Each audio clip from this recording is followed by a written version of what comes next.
Hey guys, tonight we begin with the remarkable tale of Africa's most sophisticated ancient civilization that once ruled Egypt itself, controlled vast gold mines, and built pyramids that still stand today, the mighty Nubian kingdoms that history somehow forgot to properly remember. So before you get comfortable, take a moment to like the video and subscribe, but only if you genuinely enjoy what I do here. And let me know in the comments where you're tuning in from and what time it is for you. It's always fascinating to see who's joining us from around the world. Now dim the lights, maybe turn on a fan for that soft background hum, and let's ease into tonight's journey together. Picture, if you will, the year 750 BCE. While the Greeks were still figuring out their alphabet and Rome was barely more than a collection of mud huts on 7 hills, there existed a kingdom so wealthy, so powerful, and so advanced that it would soon march north and conquer the greatest civilization on earth, Egypt itself. This kingdom controlled the flow of gold, ivory, and exotic goods that made the ancient world turn. Its rulers were buried with more treasure than Tutankhamun. Its queens wielded power that would have made Cleopatra envious, and its armies were feared from the Mediterranean to the heart of Africa. Yet somehow, this incredible civilization has been largely forgotten by history. Its name was Kush, though the Egyptians knew it by another term, Nubia, the land of gold. The story begins along a stretch of the Nile River that flows through what is now Sudan, a region so rich in natural resources that it would fuel empires for over 2,000 years. Here, where the blue and white Niles converge, where cataracts create natural barriers and fertile islands dot the river's course, the ancestors of the Nubians have been watching Egypt's rise with keen interest. But let's start our tale not with conquest or conflict, but with a single moment that captures the essence of what made Nubian civilization so remarkable. Picture a warm evening in 720 BCE in the royal city of Napata, nestled beneath the sacred mountain of Jebel Barkal. The day's heat is finally beginning to fade as the sun sets over the Nile, painting the desert cliffs in shades of gold and amber. In the royal palace, a scribe named Atlanorsa sits cross-legged on a woven mat, carefully inscribing hieroglyphs onto a piece of papyrus by the light of an oil lamp. The symbols he writes are Egyptian, but the story he's recording is thoroughly Nubian, a tale of his king's latest victory, not through warfare, but through diplomacy and trade. Around him, the palace buzzes with quiet activity. Servants move silently through corridors decorated with paintings that blend Egyptian artistic traditions with distinctly African motifs. The walls depict not just pharaohs and gods, but giraffes, elephants, and other creatures of the African interior. Atlanorsa pauses in his writing to stretch his fingers and listen to the sounds drifting through the palace. From the courtyard comes the gentle lowing of cattle, the foundation of Nubian wealth long before gold became king. From the workshops beyond comes the rhythmic hammering of smiths working iron, a technology that the Nubians had mastered earlier than their Egyptian neighbors. And from the river comes the sound of boats arriving, merchants bringing ivory from the south, incense from the eastern deserts, and yes, gold from the mines that would make Nubia legendary. But Atlanorsa knows that his kingdom's true strength lies not in any single resource, but in its position as the bridge between the African interior and the Mediterranean world. For over 1,000 years, his people have been the middlemen in this ancient global economy, growing wealthy and sophisticated in the process. The irony is not lost on him that while Egypt gets all the attention from history, it is Nubia that controls the source of much of Egypt's wealth. The gold that adorns the pharaoh's tombs, the ivory that decorates their furniture, the exotic animals that parade through their capital, all of it flows north from Nubian lands. And increasingly, the Nubian kings are wondering why they should be content to remain suppliers when they could just as easily be rulers. As Atlanorsa dips his reed pen in ink and continues his chronicle, he's recording more than just the day's events. He's documenting the rise of a civilization that will soon shock the ancient world by doing the unthinkable, conquering Egypt and ruling it for nearly a century. But that conquest, when it comes, will not be the brutal subjugation of barbarians overwhelming a civilized state. It will be something far more complex and fascinating. The story of students who surpassed their teachers, of Africans who became more Egyptian than the Egyptians themselves. The kingdom of Kush, centered on the city of Napata, had been watching Egypt for centuries. They had adopted Egyptian writing, Egyptian art, Egyptian religion, and Egyptian political structures, but they had also maintained their own distinct African identity, creating a unique synthesis that was neither purely Egyptian nor purely sub-Saharan African, but something entirely new. This cultural fusion is visible everywhere in Atlanorsa's world. The palace where he works is built in Egyptian style, but the proportions are different, more massive, more imposing. The gods worshipped in the temples are familiar Egyptian deities like Amun-Ra, but they're depicted with distinctly African features and worshipped alongside traditional Nubian spirits. The royal regalia combines the crowns and symbols of Egyptian pharaohs with the traditional feathers and animal skins of African chiefs. What makes this even more remarkable is that this wasn't a case of conquerors imposing their culture on the conquered. The Nubians had voluntarily adopted and adapted Egyptian civilization, taking what served their purposes and modifying what didn't. They had become, in many ways, the truest inheritors of ancient Egyptian tradition at a time when Egypt itself was fragmenting and falling under foreign influence.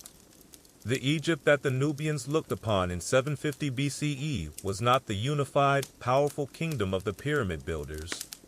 It was a shadow of its former self, divided between competing dynasties, plagued by internal strife, and increasingly dominated by Libyan pharaohs who showed little respect for traditional Egyptian values. The great temples were falling into disrepair, the ancient rituals were being corrupted, and the pharaohs themselves often seemed more interested in personal gain than in their sacred duties. To the Nubians, this was both an opportunity and a religious imperative. They saw themselves as the true guardians of Egyptian civilization, the keepers of the ancient traditions that the Egyptians themselves were abandoning. When they finally decided to intervene, it would be not as foreign conquerors, but as liberators come to restore Egypt to its former glory. But we're getting ahead of our story. For now, let's return to Atlanorsa and his chronicles, because through his eyes we can begin to understand how this remarkable civilization developed and why it remained so unknown to later history.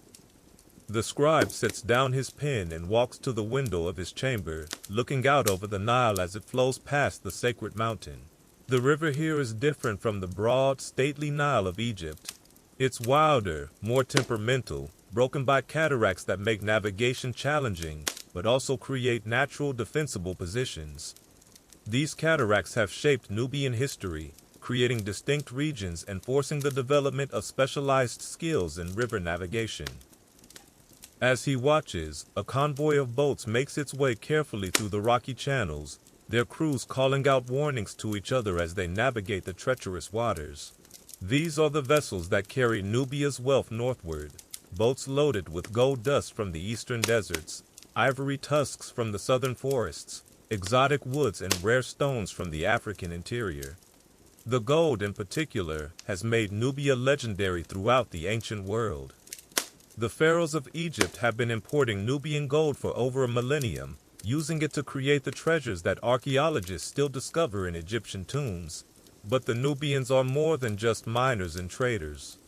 They're skilled craftsmen who work the gold into intricate jewelry and ceremonial objects that rival anything produced in Egypt. Atlanorsa himself wears a gold bracelet that demonstrates this skill, a delicate piece that combines traditional African animal motifs with Egyptian hieroglyphic inscriptions. It's a perfect symbol of Nubian culture, rooted in African traditions but enhanced by borrowed Egyptian techniques, creating something that's both familiar and entirely new. The wealth flowing through Nubia has allowed its kings to build on a scale that rivals Egypt itself. The temples at Jebel Barkal, visible from Atlanorsa's window, are massive structures that blend Egyptian architectural principles with distinctly Nubian decorative elements. The pyramids, yes, Nubia has pyramids too, and more of them than Egypt, are steeper and more dramatically pointed than their northern counterparts, creating a skyline that's uniquely African. But perhaps most importantly, this wealth has allowed Nubia to maintain its independence while steadily growing in power and influence.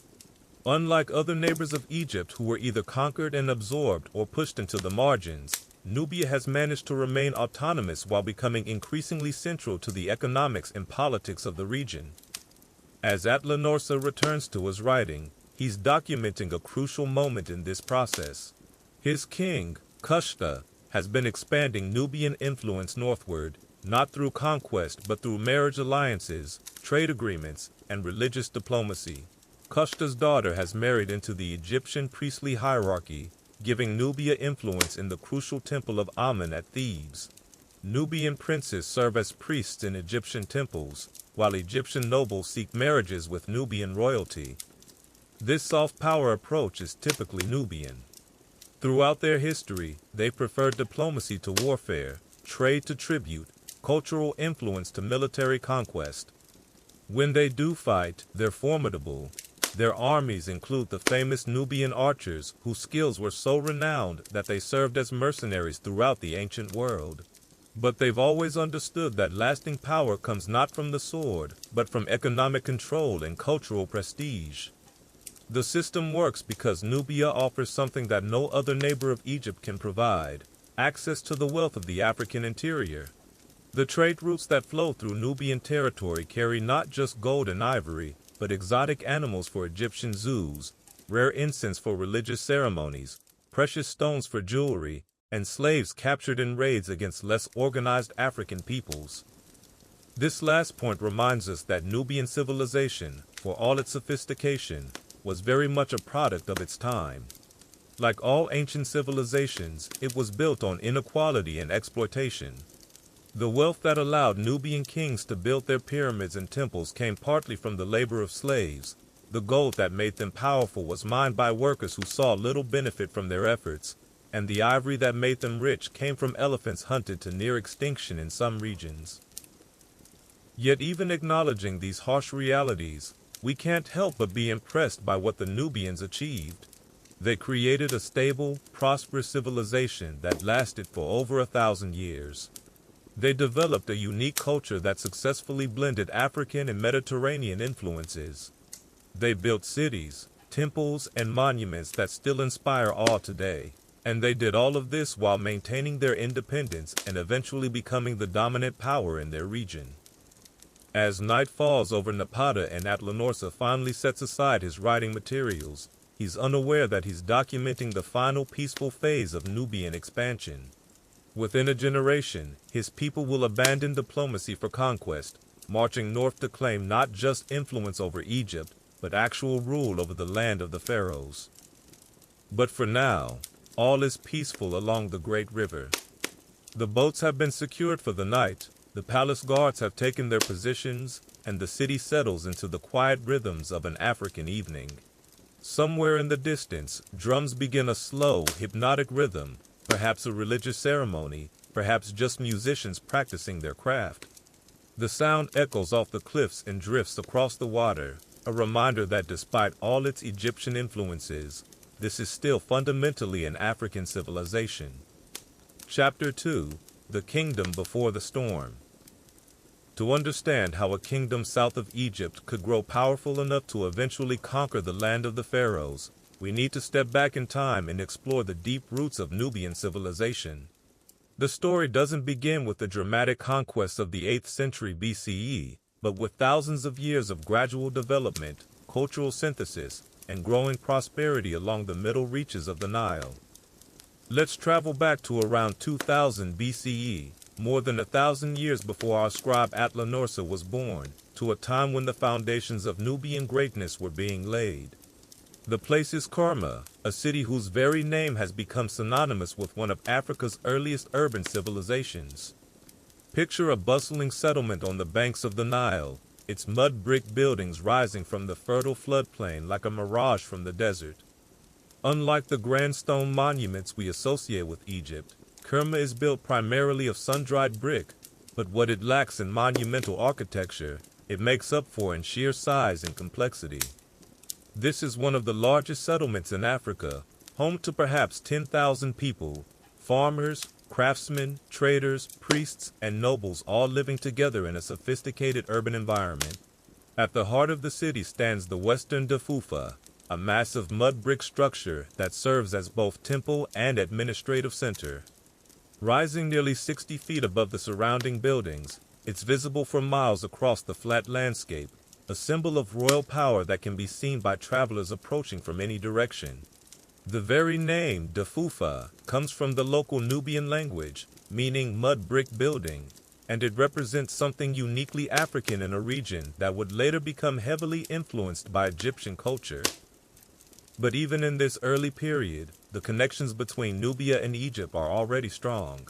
In the workshops of Kerma, craftsmen are producing pottery that shows clear Egyptian influence while maintaining distinctly local characteristics. The graves of the wealthy contain Egyptian luxury goods, jewelry, cosmetics, fine textiles, but they also contain objects that speak to African traditions, ivory bangles, ostrich feather fans, and ceremonial weapons that would be at home in any African court. The wealth that makes this luxury possible comes from Kerma's position as a trading hub. To the north lies Egypt, hungry for the exotic goods of the African interior. To the south stretch the trade routes that bring those goods, gold from the eastern deserts, ivory from the elephant herds of the southern forests, exotic woods and rare stones from regions that Egyptian merchants can only dream of visiting. But Kerma is more than just a trading post. It's the capital of a kingdom that controls a vast stretch of the Nile Valley, from the first cataract in the north to at least the fourth cataract in the south. This kingdom, known to archaeologists as the Kerma culture, represents the first great flowering of Nubian civilization, and its influence can still be felt 1,000 years later when the Nubian pharaohs marched north to conquer Egypt. The ruler of this early kingdom lives in a palace that would impress visitors from any contemporary civilization.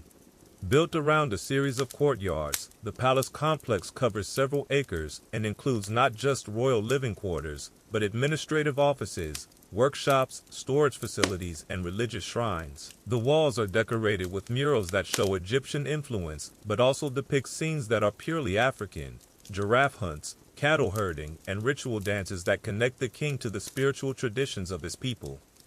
In one of these courtyards, on a warm afternoon around 1950 BCE, we might encounter a scene that perfectly captures the cosmopolitan nature of early Nubian civilization. The king, whose name is lost to history, but whose power is evident in every aspect of his surroundings, is holding court. Before him stand representatives from various parts of his kingdom and beyond, Nubian chiefs from the south bringing tribute of cattle and gold, Egyptian merchants seeking trading privileges, and perhaps even ambassadors from far-off lands drawn by reports of Kerma's wealth. The king himself is a striking figure, tall and powerfully built in the manner that would become characteristic of Nubian royalty.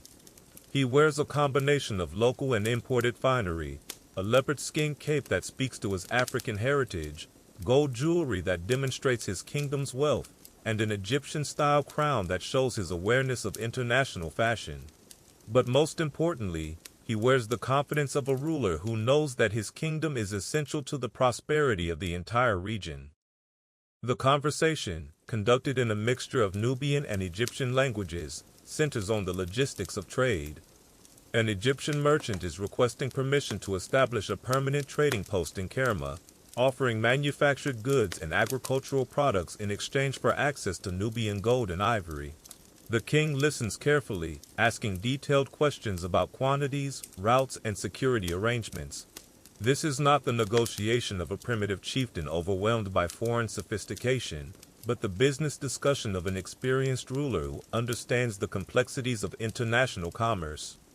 What makes this scene even more remarkable is that it's taking place at a time when many European cultures are still essentially tribal, when writing is unknown in most of the world, and when urban civilization is confined to a few river valleys in Africa and Asia. Yet here in the heart of Africa, 1,000 miles south of the Mediterranean, a sophisticated kingdom is managing complex trade relationships and accumulating wealth that rivals anything found in Egypt. The military power that backs up this economic influence is impressive as well. The armies of Kerma are built around the famous Nubian archers, whose skills with the bow have made them legendary throughout the ancient world. These warriors, training from childhood in the use of their weapons, can accurately hit targets at distances that astound their enemies. Their bows, made from the horns of antelope and other African animals, are more powerful than the simple wooden bows used by most contemporary armies. But the Nubians are not just skilled with traditional weapons. Archaeological evidence from Kerma shows that they were among the first peoples in Africa to work with bronze, and they were experimenting with iron technology centuries before it became common in Egypt. Their smiths produced not just weapons and tools, but artistic objects of remarkable beauty. Bronze mirrors decorated with elaborate handles, ceremonial axes that are works of art as much as instruments of war, and jewelry that demonstrates a level of technical skill that equals anything produced in the ancient world. The religious life of Kerma is equally sophisticated, blending local African traditions with influences from Egypt and other neighboring cultures. The great temple within the Dafufa is dedicated to local gods whose names we don't know, but whose power is evident in the elaborate rituals conducted in their honor. These ceremonies involve music, dance, and elaborate pageantry that draws crowds from throughout the kingdom. But perhaps the most striking evidence of Kerma's wealth and sophistication comes from its cemeteries. The royal burials of this period are among the richest ever discovered in Africa, containing thousands of objects that speak to both the material prosperity and the cultural complexity of the kingdom. The largest tombs contain not just the ruler and his immediate family, but hundreds of retainers who were apparently sacrificed to accompany their king into the afterlife. These mass sacrifices might seem barbaric to modern sensibilities, but they represent something important about Kerma's place in the ancient world.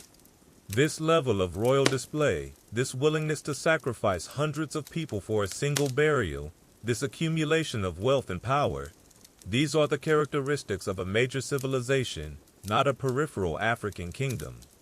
The rulers of Kerma were playing in the same league as the pharaohs of Egypt, the kings of Mesopotamia, and the other great rulers of the ancient world. Yet despite their power and wealth, the people of Kerma remained distinctly African in their cultural identity. Their art, while influenced by Egyptian styles, maintained its own unique characteristics. Their religion, while borrowing some Egyptian gods, kept its local spirits and rituals. Their political system, while adopting some Egyptian administrative techniques, remained rooted in African traditions of kingship and tribal confederation. This cultural synthesis, the ability to adopt useful innovations while maintaining core identity, would become the defining characteristic of Nubian civilization throughout its long history. It's what allowed them to survive and prosper, while other African kingdoms fell to Egyptian conquest or cultural absorption. And it's what would eventually allow them to conquer Egypt itself while claiming to be more authentically Egyptian than the Egyptians. But that conquest was still many centuries in the future. For now, the kingdom of Kerma represented something equally remarkable, proof that sophisticated urban civilization could develop independently in Africa, that African peoples could create complex societies that rivaled anything found elsewhere in the ancient world, and that the wealth and resources of the African interior could support political and cultural achievements of the highest order. As the sun sets over Kerma, and our hypothetical royal court session comes to an end, the king retires to his private quarters to review the day's decisions with his advisors. These men, and they are mostly men, though Nubian culture would later become famous for its powerful queens, represent the cream of Kerma's intellectual class. They are literate in both Egyptian hieroglyphs and whatever writing system the Nubians themselves may have used. They are familiar with the trade routes that connect their kingdom to the wider world. They understand the political dynamics that govern relationships between neighboring states. Most importantly, they are beginning to understand that their kingdom's prosperity depends not just on its natural resources, but on its ability to control the flow of goods and information between Egypt and the African interior. They are developing what would later become the fundamental strategy of Nubian foreign policy, using their position as middlemen to maximum advantage, playing different powers against each other while gradually accumulating strength for themselves. This strategy will serve Nubia well over the next 1,000 years, allowing the kingdom to survive Egyptian attempts at conquest, to prosper during Egyptian weakness, and eventually to become strong enough to turn the tables and conquer Egypt itself. But the roots of that future success are being planted here, in the palace courts and marketplaces of ancient Kerma, by rulers who understand that true power comes not from military strength alone, but from economic control and cultural prestige. As night falls over the ancient city, the sounds of evening settle over the landscape, the lowing of cattle being brought in from pasture, the voices of merchants securing their goods for the night, the distant sound of music from the quarters where off-duty soldiers and craftsmen are relaxing after the day's work. These are the ordinary sounds of a prosperous, peaceful civilization, but they represent something extraordinary in the context of ancient Africa. For here, 1,000 miles south of the Mediterranean, at a time when much of the world was still essentially tribal, a sophisticated African kingdom was laying the foundations for one of history's most remarkable success stories. The pyramids, the conquests, the golden age of Nubian civilization were still far in the future, but the cultural confidence and economic power that would make them possible were already being established in the mud brick palaces and bustling marketplaces of ancient Kerma. Chapter 3: The Egyptian Connection. The relationship between Nubia and Egypt is one of the most complex and fascinating in ancient history. It's a story of neighbors who were sometimes enemies, sometimes allies, sometimes rulers and subjects, often changing roles in ways that confounded ancient observers and continue to puzzle historians today. To understand how Nubia eventually conquered Egypt, we need to explore the centuries of interaction that preceded that dramatic reversal of fortune. Our story picks up around 1500 BCE, during Egypt's New Kingdom period, when the pharaohs had reached the height of their power and were expanding their empire in all directions. To the north, Egyptian armies were campaigning in Syria and Palestine. To the west, they were establishing control over Libyan tribes. But it was to the south, into Nubia, that they directed some of their most sustained and determined efforts. The Egypt that looked south toward Nubia in 1500 BCE was a civilization at its peak. The pyramids were already ancient, but the pharaohs of the 18th dynasty were building on an even grander scale. The great temples of Karnak and Luxor were rising on the banks of the Nile, decorated with scenes of royal triumph and divine favor. Egyptian armies, equipped with horse-drawn chariots and bronze weapons, were considered the finest in the world. Yet for all their power, the Egyptians had learned to treat Nubia with respect. Earlier attempts at conquest had met with fierce resistance, and the pharaohs had discovered that it was more profitable to establish a system of controlled trade and tribute than to attempt outright annexation of the entire region. Let's visit the Egyptian fortress of Buin, built on a rocky island in the Nile just north of the Second Cataract. The year is 1480 BCE, and the commander of this strategically crucial outpost is reviewing intelligence reports from further south. The papyrus scrolls spread before him on his desk contain information gathered by Egyptian spies, merchants, and diplomatic envoys, a picture of a Nubian world that is both familiar and alien to Egyptian eyes. The commander, whose name is Amenhotep, a common Egyptian name meaning Amen is satisfied, has spent 15 years on the Nubian frontier. He speaks the local language fluently, understands Nubian customs and politics, and has developed a grudging respect for the people he's supposed to be controlling. The reports he's reading confirm what he's long suspected, that Egyptian control over Nubia is more theoretical than real, and that the Nubians are far more sophisticated than most Egyptians realize. One report describes the court of the Nubian king at Napata, where Egyptian diplomatic envoys have been received with ceremony that rivals anything seen in Thebes. The Nubian king, the report notes, wears Egyptian-style regalia and speaks Egyptian fluently, but he rules over a kingdom that extends far beyond the reach of Egyptian armies. His court includes not just local Nubian nobles, but representatives from kingdoms deep in the African interior, places that Egyptian merchants can only dream of visiting. Another scroll contains an inventory of tribute received from various Nubian territories. Gold in quantities that make even Egyptian treasurers gasp, ivory from elephants that roam the southern forests, exotic animals for the pharaoh's menageries, and slaves captured in raids against less organized African peoples. But Amenhotep knows that calling these payments tribute is largely a face-saving measure. In reality, they're more like trade agreements, with Egypt providing manufactured goods, grain, and military protection in exchange for access to Nubian resources. The most intriguing report describes the religious life of the Nubians, which has become increasingly Egyptianized over the past century. Nubian temples now house Egyptian gods, Nubian priests perform Egyptian rituals, and Nubian kings claim divine sanction from Egyptian deities. Yet somehow, the report notes with puzzlement, the Nubians seem to take these borrowed religious forms more seriously than many Egyptians do. This last observation touches on something that Amenhotep has noticed during his years on the frontier. The Nubians who have adopted Egyptian culture haven't just copied it superficially. They've internalized it, made it their own, and in some ways become more Egyptian than the Egyptians themselves. Nubian temples are maintained with scrupulous care. Nubian priests observe ritual purity laws with fanatic devotion, and Nubian kings speak of their duties to the gods with a sincerity that's sometimes lacking in the pharaoh's own court. This cultural adoption has had an unexpected side effect. It's made the Nubians formidable critics of Egyptian practice. When Egyptian priests become corrupt or Egyptian kings neglect their religious duties, it's often Nubian voices that call for reform. The students, in other words, are beginning to lecture their teachers. Amenhotep sets aside the reports and walks to the window of his command post, looking south along the Nile toward the heart of Nubia. The view is spectacular, the river flowing between granite cliffs, its surface broken by the cataracts that make navigation so challenging. But he's learned to see beyond the natural beauty to the strategic realities that define Egyptian-Nubian relations. The cataracts that make this landscape so dramatic also make Egyptian control over Nubia extremely difficult.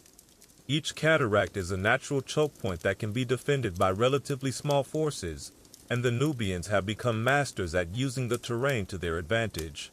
When they want to resist Egyptian pressure, they simply withdraw beyond the next cataract, forcing the Egyptians to mount expensive and difficult military expeditions to reach them. But when they want to trade or negotiate, the rivers become highways that allow rapid communication and transport. Nubian messengers can travel from Napata to Thebes faster than Egyptian armies can march between the same points, giving the Nubians a significant advantage in both diplomacy and intelligence gathering. This geographic reality has forced Egypt to adopt a more nuanced approach to Nubian relations than they use with most other neighbors. Instead of simple conquest and administration, the Egyptians have developed a complex system of client kings, tribute arrangements, and cultural exchange that acknowledges Nubian autonomy while maintaining Egyptian influence. The system works, after a fashion, but Amenhotep is beginning to suspect that it's working better for the Nubians than for the Egyptians. The gold and ivory that flow north certainly enrich Egypt, but the Nubians are keeping a substantial portion of the wealth for themselves. More importantly, they're using that wealth to build their own power base, creating armies, temples, and administrative systems that mirror Egyptian models but serve purely Nubian interests. As if to illustrate this point, a messenger arrives with news from further south. A new temple has been completed at Jebel Barkal, the sacred mountain that the Nubians consider the southern counterpart to Egyptian Thebes. The temple is built in Egyptian style and dedicated to the Egyptian god Amun, but it's been funded entirely by Nubian resources and will be staffed by Nubian priests. Most unsettling of all, the Nubian king has begun using the title Son of Ra, a designation previously reserved for Egyptian pharaohs. Amenhotep realizes that he's witnessing something unprecedented in Egyptian experience, the development of a rival Egyptian kingdom south of Egypt itself. The Nubians aren't just adopting Egyptian culture, they're claiming to be the rightful heirs to Egyptian tradition.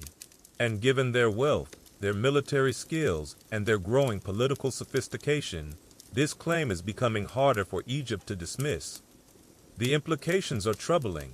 If the Nubians continue to grow in power while adopting Egyptian legitimacy, they could eventually claim authority over Egypt itself. They could argue, and increasingly they are arguing, that they're more faithful to Egyptian traditions than the Egyptians, more devoted to Egyptian gods than the Egyptian priests, more worthy of pharaonic authority than the Egyptian pharaohs. This isn't just theoretical speculation.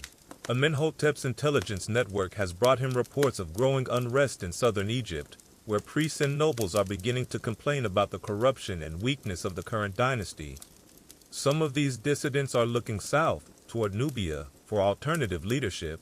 The idea that salvation might come from the African interior would have seemed absurd to earlier generations of Egyptians, but the world is changing in ways that make yesterday's impossibilities into tomorrow's realities. As evening approaches and Amenhotep prepares his own reports for transmission north to Thebes, he struggles with how to convey the complexity of the situation to superiors who have never lived on the Nubian frontier.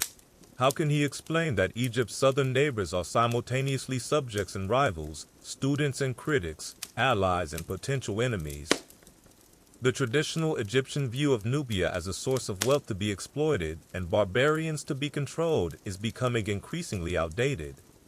The Nubians have wealth of their own now, sophistication that rivals Egypt's, and ambitions that extend far beyond their traditional role as suppliers of exotic goods. They're players in the great game of ancient Near Eastern politics, not just pieces to be moved around the board. But perhaps most unsettling of all, they're developing a claim to Egyptian identity that might prove more compelling than Egypt's own. For if Egyptian civilization is defined by devotion to Egyptian gods, adherence to Egyptian traditions, and maintenance of Egyptian cultural forms, then the Nubians are beginning to look more Egyptian than Egypt itself. As night falls over the frontier fortress and Amenhotep finally completes his reports, he includes a warning that his superiors will probably ignore. The balance of power between Egypt and Nubia is shifting, and Egypt needs to adapt its policies accordingly. The old days of simple Egyptian dominance are ending, and the future belongs to whoever can best claim the mantle of authentic Egyptian civilization. That claimant, he suspects, might not be Egypt itself. The messenger who carries Amenhotep's reports north disappears into the darkness, beginning a journey that will take him through the heart of Egyptian territory to the capital at Thebes. But even as his words speed north, the processes he's describing continue their relentless development in the African interior. In temples and palaces throughout Nubia, a new generation of leaders is growing up with Egyptian education, Egyptian ambitions, and Egyptian claims to authority. They're learning to read and write in Egyptian hieroglyphs, but they're using these skills to record Nubian achievements. They're studying Egyptian history and religion, but they're concluding that contemporary Egypt has abandoned the principles that made it great. They're mastering Egyptian military and administrative techniques, but they're planning to use these skills to challenge Egyptian supremacy. Most importantly, they're developing the confidence that comes from success. Nubian armies have held their own against Egyptian expeditions. Nubian diplomats have negotiated as equals with Egyptian officials. Nubian traders have accumulated wealth that rivals anything found in Egyptian treasuries. The psychological relationship between Egypt and Nubia is changing from one of master and student to one of rivals competing for the same prize. That prize is nothing less than leadership of the civilized world, or at least the civilized world as defined by Egyptian standards. For the Nubians have accepted Egyptian definitions of civilization, Egyptian models of kingship, and Egyptian claims to divine sanction. They've just concluded that they can fulfill these ideals better than the Egyptians themselves. The stage is being set for one of the most remarkable reversals in ancient history, the conquest of the teacher by the student, the replacement of the original by the copy, the triumph of the periphery over the center. But that dramatic climax is still 2 centuries in the future. For now, the relationship between Egypt and Nubia continues its complex evolution, with each side learning from the other while competing for advantage. In the palaces of Napata and the fortresses of the Egyptian frontier, in the temples where Nubian priests performed Egyptian rituals, and the workshops where Nubian craftsmen created Egyptian-style art, the future was taking shape. The cultural synthesis that had begun centuries earlier was reaching maturity, creating a civilization that was uniquely positioned to challenge Egypt's dominance in the ancient world. Chapter 4: Masters of Iron and Gold. While the relationship between Egypt and Nubia grew increasingly complex on the political and religious fronts, the Nubians were quietly developing technological and economic advantages that would prove crucial to their eventual rise to power. By 1000 BCE, the Kingdom of Kush had become one of the most advanced civilizations in Africa, mastering technologies and developing industries that gave them capabilities their neighbors lacked. Chapter 4: Masters of Iron and Gold. While the relationship between Egypt and Nubia grew increasingly complex on the political and religious fronts, the Nubians were quietly developing technological and economic advantages that would prove crucial to their eventual rise to power. By 1000 BCE, the Kingdom of Kush had become one of the most advanced civilizations in Africa, mastering technologies and developing industries that gave them capabilities their neighbors lacked. Let's visit the workshops of Napata around 950 BCE, where we can witness the technological revolution that was transforming Nubian society. The air is filled with the ring of hammers on anvils, the roar of furnaces, and the acrid smell of smelting ore. These are not the simple village smithies found throughout most of Africa, but sophisticated industrial complexes that rival anything found in the Mediterranean world. At the center of this industrial district stands the Royal Foundry, a massive complex of workshops, smelting furnaces, and storage facilities that employs hundreds of skilled craftsmen. The foreman who oversees this operation is a man named Tanutamani, whose expertise in metallurgy has made him one of the most valued members of the royal court. He moves through the workshops with the confidence of someone who understands both the technical details of his craft and its strategic importance to the kingdom. The secret of Nubian technological advancement lies in their mastery of iron production. While Egypt and most other contemporary civilizations are still primarily dependent on bronze tools and weapons, the Nubians have become masters of iron technology. Their smiths have learned to produce iron that is stronger, more durable, and more versatile than the bronze implements used by their neighbors.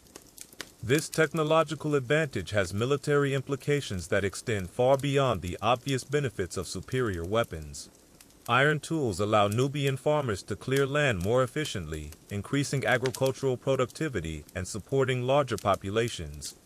Iron implements make mining operations more effective, allowing the extraction of gold and other precious materials on a scale that bronze tools couldn't match. Iron construction techniques enable the building of larger, more durable structures that can house expanding populations and growing administrative bureaucracies. But perhaps most importantly, the Nubian iron industry creates economic independence. Instead of depending on imported copper and tin to make bronze, the Nubians can produce iron from locally available ore deposits. This eliminates their dependence on trade routes controlled by other powers and gives them the ability to expand their industrial capacity without external constraints. Tanutamani pauses in his inspection of the foundries to examine a batch of newly completed spearheads destined for the royal army. Each one is a masterpiece of the metalworker's art, perfectly balanced, razor-sharp, and decorated with intricate patterns that mark them as products of the royal workshops. But more than their artistic beauty, these weapons represent technological superiority that gives Nubian armies a decisive advantage over enemies still equipped with bronze weapons. The technological revolution extends beyond metallurgy to other crucial industries. In workshops adjacent to the foundries, craftsmen are producing textiles using techniques learned from contact with Indian Ocean traders. Nubian cotton, grown in the fertile Nile Valley, is being woven into fabrics that compete with the finest products of Egypt and Mesopotamia. These textiles aren't just luxuries for the wealthy, they're valuable trade goods that bring foreign currency into the Nubian economy. The ceramic workshops represent another area of Nubian technological advancement. Nubian potters have developed techniques for producing pottery that is both more durable and more beautiful than traditional African ceramics. Their kilns can achieve higher temperatures than those used elsewhere in Africa, allowing the production of harder, more waterproof vessels. The decorative techniques they've developed combine traditional African motifs with artistic influences from Egypt and the Mediterranean world. But it's the gold industry that truly sets Nubia apart from its neighbors. The eastern deserts of Nubia contain some of the richest gold deposits in the ancient world, and Nubian miners and metalworkers have developed techniques for extracting and processing gold on an industrial scale. The gold mines of Nubia operate year-round, employing thousands of workers and producing quantities of precious metal that astound foreign visitors. Tanutamani leads a small group of visiting Egyptian merchants through the gold-working section of the royal workshops, where master craftsmen are creating jewelry and ceremonial objects that will eventually find their way to royal courts throughout the ancient world. The Egyptians watch in amazement as Nubian goldsmiths demonstrate techniques for creating intricate filigree work, for setting precious stones, and for combining gold with other metals to create alloys with specific properties. "Your craftsmen work with a skill that rivals our own," admits one of the Egyptian merchants, examining a golden pectoral decorated with images of African animals rendered in exquisite detail. "We learned much from Egyptian masters," Tanutamani replies diplomatically, "but we have also developed our own techniques. Our position gives us access to gold in quantities that allow experimentation and innovation." This exchange highlights one of the key factors in Nubian technological development, their unique position as intermediaries between different cultural and economic systems. Contact with Egypt has provided access to Mediterranean techniques and artistic traditions. Trade with the African interior has brought knowledge of local materials and traditional crafts. Commercial relationships with Red Sea traders have introduced influences from India and beyond. The result is a technological synthesis that combines the best elements from multiple traditions while developing distinctly Nubian innovations. Nubian craftsmen don't just copy techniques learned from others, they adapt and improve them, creating hybrid technologies that are often superior to their original models. This technological sophistication extends to agriculture as well.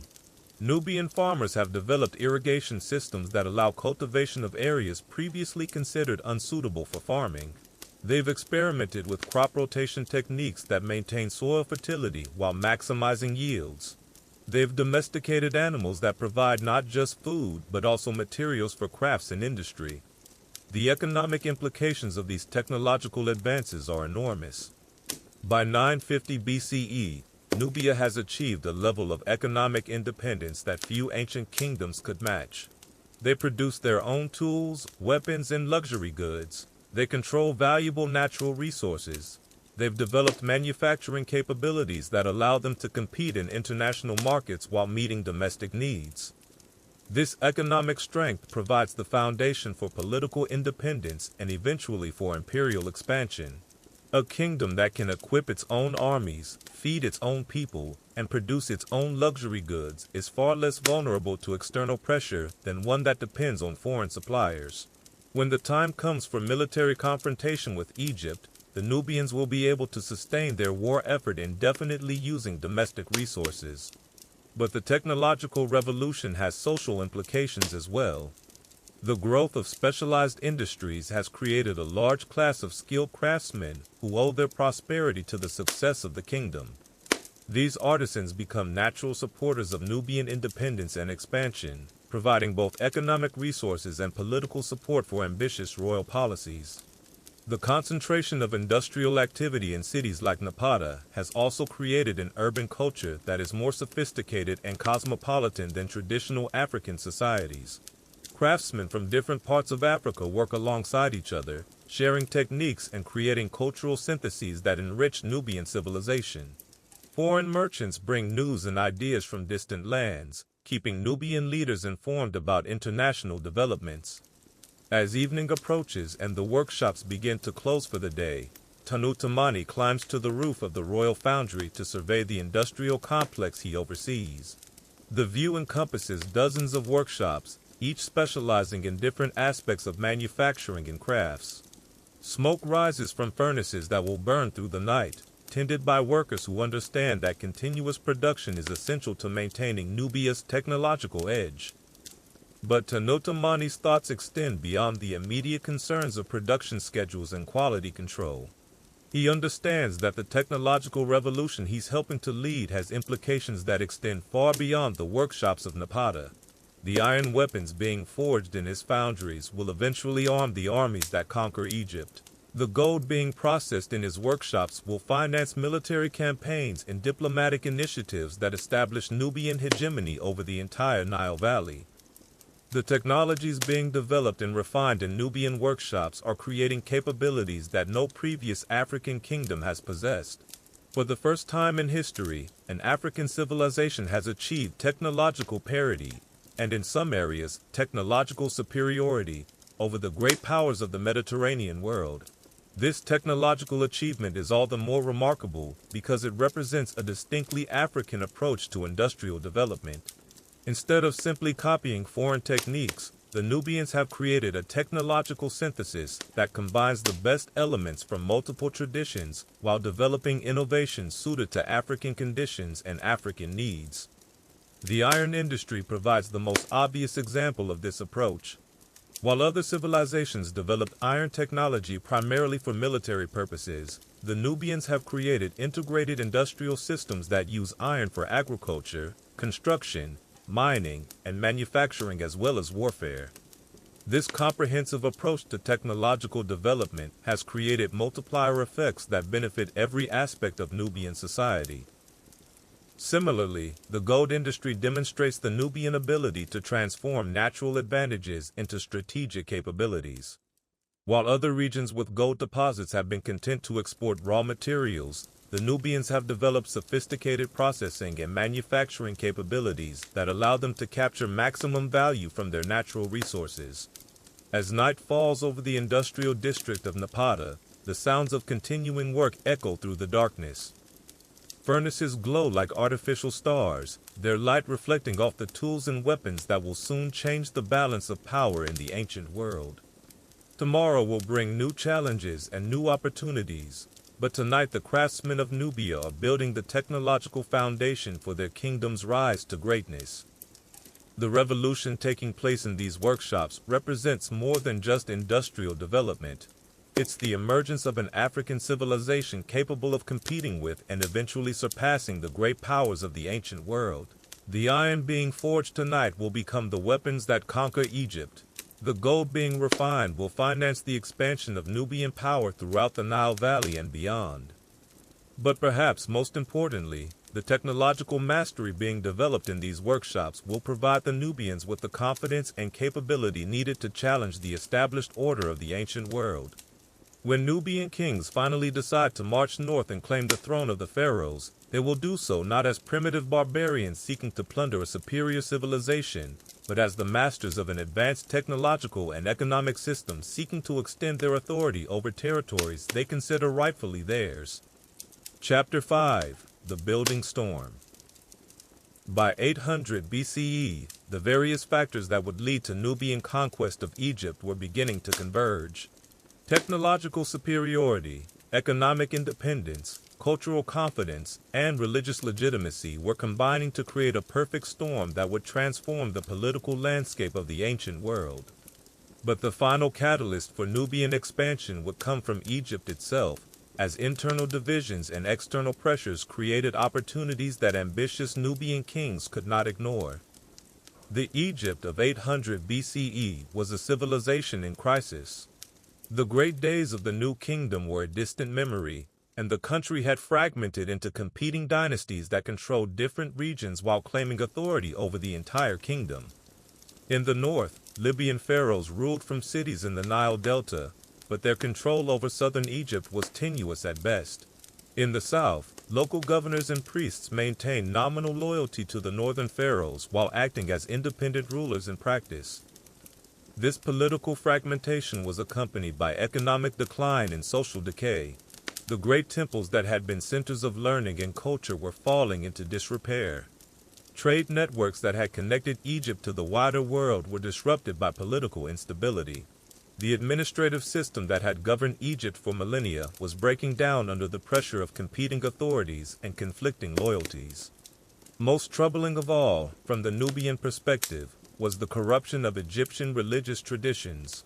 The pharaohs who claimed divine authority showed little respect for the gods they supposedly served. Ancient rituals were neglected or corrupted. Temples were looted to finance political conflicts.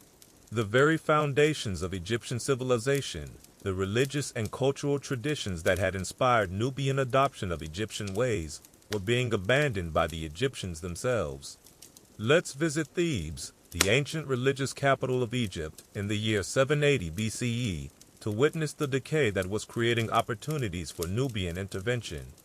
The city that had once been the center of Egyptian power and culture is now a shadow of its former self. Many of the great temples stand empty or poorly maintained, their priestly staffs reduced by lack of royal support. The tombs of ancient pharaohs have been looted by treasure hunters seeking gold to finance contemporary political struggles. In the great temple of Amun-Ra, the most sacred site in southern Egypt, a small group of priests gathers for the evening prayers. Their leader is an elderly man named Menkeper, whose family has served the temple for generations. As he leads the traditional rituals, his voice carries the weight of centuries of tradition, but also the sadness of someone who has watched the civilization he loves slowly collapse around him. After the service, Menkeper meets privately with a visitor from the south, a Nubian priest named Alara, who serves in the temple of Amun at Jebel Barkal. The two men have known each other for years, united by their shared devotion to the god Amun and their concern for the state of Egyptian religion. The situation grows worse each month, Menkeper reports quietly, glancing around to ensure they are not overheard. The northern pharaohs care nothing for our traditions. They take our temple revenues to finance their wars, but they provide nothing for maintenance or proper worship. At this rate, the ancient rituals will be forgotten within a generation. Alara nods sympathetically. We have heard these reports in Nubia. King Kashta is greatly troubled by what he sees as the abandonment of proper worship. He speaks often of the duty to preserve the traditions that the Egyptians themselves are neglecting. The conversation between these two priests reflects a broader pattern that is developing throughout southern Egypt. Religious leaders who have devoted their lives to maintaining Egyptian traditions are beginning to look south, toward Nubia, for leadership that will restore proper worship and respect for ancient customs. This religious dimension of the growing crisis is crucial to understanding how the Nubians will eventually justify their conquest of Egypt. They will not present themselves as foreign invaders seeking to exploit Egyptian weakness, but as the true guardians of Egyptian civilization coming to restore order and proper worship. The political implications of this religious crisis extend far beyond the temples themselves. In ancient Egypt, religious authority and political legitimacy are inseparable. A pharaoh who fails to maintain proper worship of the gods forfeits his claim to divine sanction. By neglecting their religious duties, the Libyan pharaohs are undermining the very foundations of their authority. The Nubians, by contrast, have maintained scrupulous adherence to Egyptian religious traditions even as the Egyptians themselves have become careless. Nubian temples are properly maintained, Nubian priests observe ancient rituals with fanatic devotion, and Nubian kings speak of their religious duties with a sincerity that has become rare among Egyptian rulers. This contrast is not lost on Egyptian religious leaders, many of whom are beginning to see the Nubians as potential saviors who could restore Egypt to its former glory. Secret communications flow between temples in southern Egypt and religious authorities in Nubia, creating networks of support that will prove crucial when Nubian armies finally march north. But religious considerations are not the only factors driving Egypt toward crisis. The political fragmentation that has divided the country between competing dynasties has created chronic instability that affects every aspect of Egyptian society. Trade suffers when merchants cannot be sure which authority controls which territories. Agriculture declines when farmers cannot be certain who will tax their crops. Urban development stagnates when cities cannot count on stable governance. The military implications of this political chaos are particularly serious. Egypt's armies are divided between the various competing dynasties, preventing the concentration of force that would be necessary to resist external threats. Moreover, many of the best Egyptian soldiers are Nubian mercenaries, whose ultimate loyalty may be questionable in a conflict between Egypt and Nubia. This military weakness is becoming apparent to observers throughout the ancient world. The Assyrians, the rising power in Mesopotamia, are beginning to look westward toward Egypt as a potential target for expansion. Other regional powers are reconsidering their relationships with a country that no longer seems capable of protecting its allies or deterring its enemies. But it is the Nubians who are best positioned to take advantage of Egyptian weakness. Their geographic proximity gives them detailed knowledge of Egyptian politics and society. Their cultural connections provide them with potential allies throughout Egypt. Their technological and economic advantages give them the capability to mount sustained military campaigns. Most importantly, their adoption of Egyptian religious traditions gives them a claim to legitimacy that other potential conquerors lack.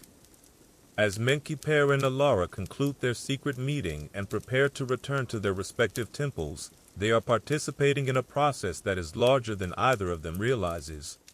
Throughout southern Egypt, similar conversations are taking place between Egyptian priests and officials who have lost faith in their current rulers and Nubian representatives who offer the prospect of restored order and proper governance. These informal networks of communication and collaboration are creating the political foundation for Nubian intervention. When Nubian armies eventually cross into Egyptian territory, they will find allies and supporters already in place, ready to welcome them as liberators rather than resist them as invaders. The process is gradual and largely invisible to the competing Egyptian dynasties, who are too focused on their immediate conflicts to pay attention to the broader trends that are undermining their authority. Like a building with termites eating away at its foundation, the structure of Egyptian power appears solid from the outside even as it weakens from within. The Nubian kings, watching from their capital at Napata, understand exactly what is happening. Their intelligence networks, built through decades of trade and religious connections, provide them with detailed information about Egyptian politics and society. They can see the opportunities that Egyptian weakness is creating, and they are quietly preparing to take advantage of those opportunities when the time is right. King Costa, the ruler who will begin the final phase of Nubian expansion into Egypt, spends long hours in council with his advisors, planning the diplomatic and military campaigns that will establish Nubian control over the Nile Valley. But his preparations are careful and methodical. He understands that premature action could unite the Egyptian dynasties against a common threat, while properly timed intervention could present the Nubians as saviors coming to restore order and proper governance. The strategy that emerges from these planning sessions reflects centuries of Nubian experience in dealing with Egyptian politics. Instead of simply invading Egypt with overwhelming force, the Nubians will combine military pressure with diplomatic initiatives and religious appeals designed to convince Egyptians that Nubian rule offers better prospects than continued chaos under the current system. This sophisticated approach to conquest reflects the unique character of Nubian civilization. These are not barbarian warriors seeking plunder and destruction, but sophisticated rulers who understand the complexities of governing advanced societies. They want to rule Egypt, not destroy it, and their conquest strategy reflects that understanding. As night falls over both Thebes and Napata, the two cities that will soon be connected under Nubian rule, the forces that will reshape the ancient world continue their quiet work. In Egyptian temples, priests pray for deliverance from the chaos that has consumed their civilization. In Nubian palaces, kings and advisors plan the campaigns that will extend their authority over the entire Nile Valley. The stage is set for one of the most remarkable reversals in ancient history, the conquest of civilization's oldest kingdom by people whom that kingdom had always considered primitive subjects. But when that conquest comes, it will not be the triumph of barbarism over civilization. It will be the victory of order over chaos, of devoted students over negligent teachers, of African rulers who had learned to be more Egyptian than the Egyptians themselves. The building storm that has been gathering for decades is about to break, and when it does, it will wash away the old order and establish a new one under the rule of the Black Pharaohs of Nubia. Chapter 6. The March North. The transformation of Nubia from Egyptian tributary to Egyptian conqueror didn't happen overnight. It was the result of a carefully orchestrated process that unfolded over several generations, beginning around 750 BCE when Egypt entered its final period of decline and ending around 720 BCE when Nubian armies marched north to claim the throne of the pharaohs. The campaign began in earnest when King Pionki, Kushta's successor, decided that the time had come to move from influence to control. But this wasn't a typical ancient conquest. Rather than simply marching north with his armies, Pianki launched what we might today call a multimedia campaign designed to convince Egyptians that Nubian rule was not only inevitable, but desirable. Let's join Pianki's army as it prepares to cross into Egyptian territory for the first time as conquerors rather than allies. The scene is the border fortress of Elephantine, where the Nile flows past the granite cliffs that mark the traditional boundary between Egypt and Nubia. The year is 728 BCE, and history is about to take one of its most unexpected turns. The army that assembles here is unlike any that ancient Egypt has faced before. These aren't barbarian hordes driven by simple greed or bloodlust. They're disciplined professional soldiers who serve a king with sophisticated political goals and a clear strategy for achieving them. Many of the officers are Egyptian educated, familiar with Egyptian military doctrine, and capable of communicating with Egyptian opponents in their own language. But perhaps most importantly, this army carries with it the moral authority that comes from genuine religious conviction. The Nubian soldiers truly believe that they're on a sacred mission to restore proper worship of the Egyptian gods and drive out rulers who have corrupted ancient traditions. This isn't just propaganda, it's a deeply held faith that gives the army a cohesion and determination that its opponents lack. Pianki himself is a remarkable figure, combining the physical presence of a warrior king with the intellectual sophistication of a scholar priest. Standing over 6 feet tall, with a commanding presence that seems to run in the Nubian royal family, he's equally at home discussing military tactics with his generals or theological fine points with his priests.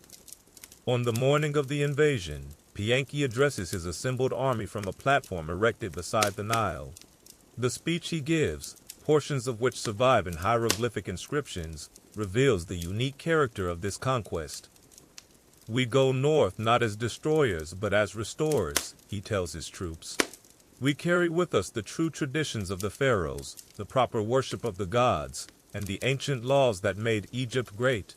Those who have ruled in the north have abandoned these things, caring only for their own pleasure and profit. We go to return Egypt to its rightful path." The response from the assembled soldiers is telling. Instead of the bloodthirsty war cries typical of ancient armies, they respond with religious chants and invocations of divine protection. This is an army that sees itself as fighting a holy war, and that religious motivation will prove crucial in the campaigns ahead. As the army begins its northward march, word of the invasion spreads quickly through Egypt. But the reaction is not what we might expect.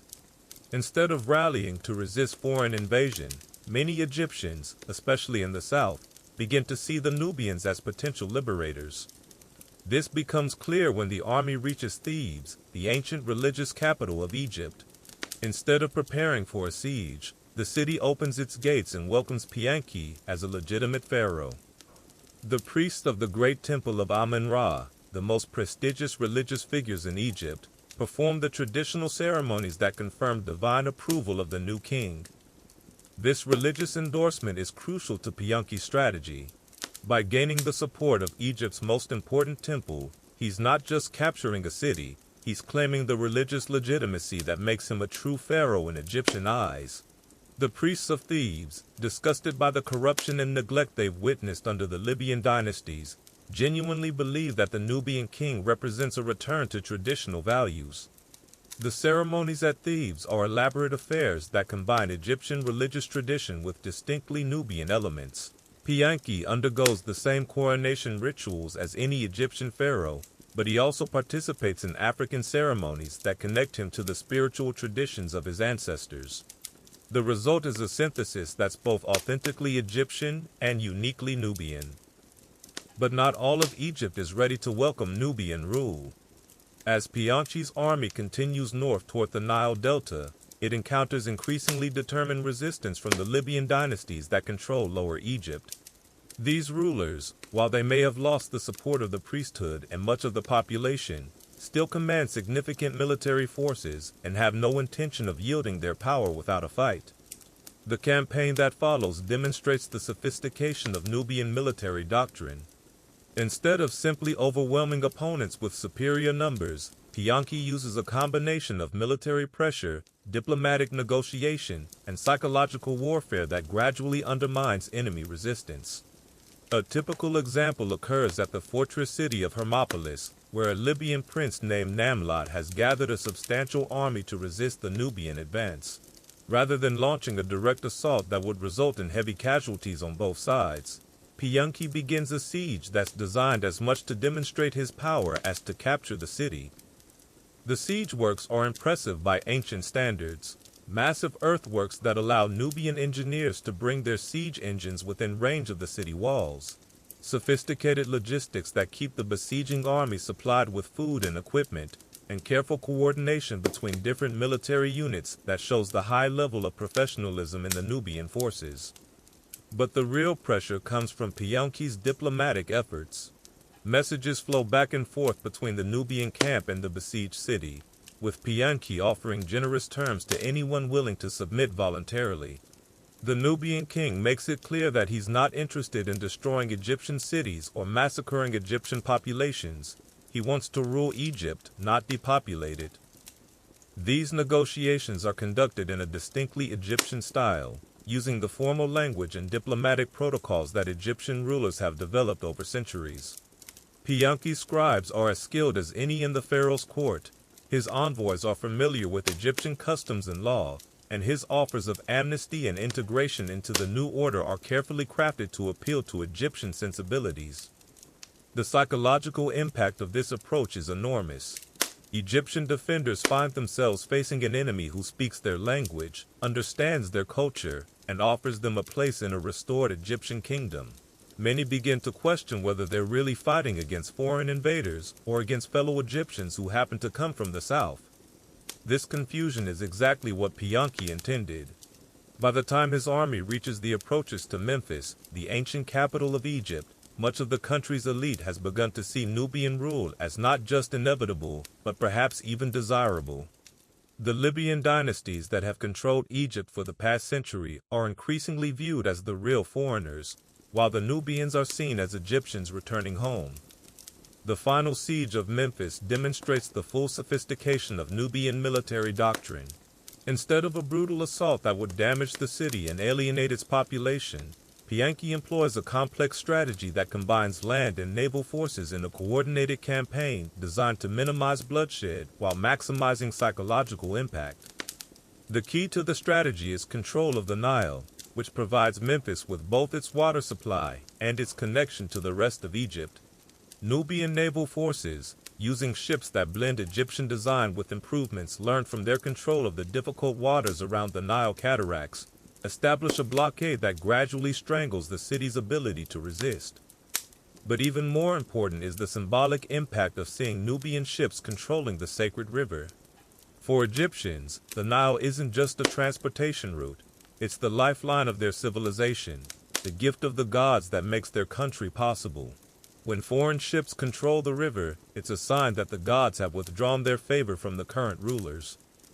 Pianki understands this symbolism perfectly and exploits it ruthlessly.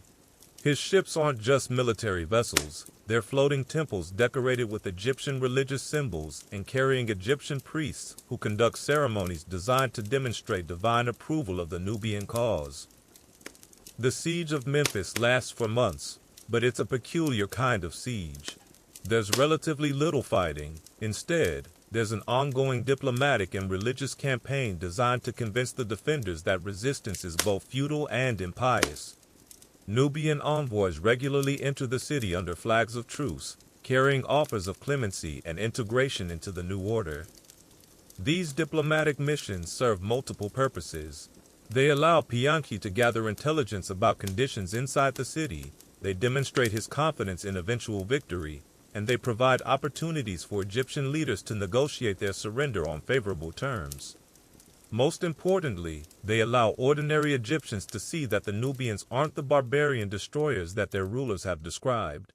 The Nubian envoys are cultured, educated men who speak perfect Egyptian and demonstrate detailed knowledge of Egyptian law and custom. They offer not conquest but restoration, not foreign rule but Egyptian rule by more authentic Egyptians. The psychological warfare is devastatingly effective. As weeks pass without significant fighting, Egyptian morale begins to crumble. Soldiers begin to desert, officials start secret negotiations with the Nubians, and the general population becomes increasingly restive under rulers who seem unable to either win the war or negotiate an acceptable peace. The end, when it comes, is almost anticlimactic. Rather than fighting to the last man, the defenders of Memphis negotiate a surrender that allows them to maintain their dignity while acknowledging Nubian victory. The city opens its gates not to foreign conquerors, but to fellow Egyptians who have come to restore their homeland to its former glory. Pianki's entry into Memphis is choreographed as a traditional Egyptian royal procession rather than a military occupation. The Nubian king wears the crowns of Upper and Lower Egypt, participates in the ancient ceremonies that confirm his divine mandate, and pays homage to the Egyptian gods in their traditional temples. The message is clear. This isn't a foreign conquest, but an Egyptian restoration. The barbarians, in this version of events, were the Libyan dynasties that had corrupted Egyptian tradition. The Nubians are the true Egyptians, returning to reclaim their heritage. It's a remarkable piece of political theater, but it's also something more significant. It's the successful completion of one of history's most sophisticated conquest strategies. The Nubians haven't just defeated Egypt militarily. They've convinced many Egyptians that Nubian rule is more legitimate than Egyptian rule. Chapter 7. The Golden Age of the Black Pharaohs. The period of Nubian rule over Egypt, lasting from approximately 720 to 660 BCE, represents one of the most fascinating chapters in ancient history. For nearly a century, pharaohs from the African interior ruled the world's oldest civilization, creating a unique synthesis of Egyptian and Nubian culture that produced some of ancient Egypt's greatest artistic and architectural achievements.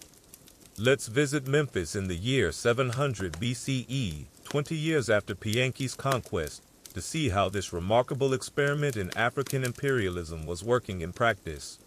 The city that had once been the capital of the pyramid builders is now the administrative center of an empire that stretches from the Mediterranean to the heart of Africa. The palace where the Nubian pharaoh holds court is a marvel of architectural fusion, combining traditional Egyptian design with distinctly African elements. The massive columns that support the throne room are decorated with reliefs that show Egyptian gods alongside African animals, while the ceiling is painted with astronomical scenes that reflect both Egyptian and Nubian religious traditions. But perhaps the most striking thing about the palace is its international character.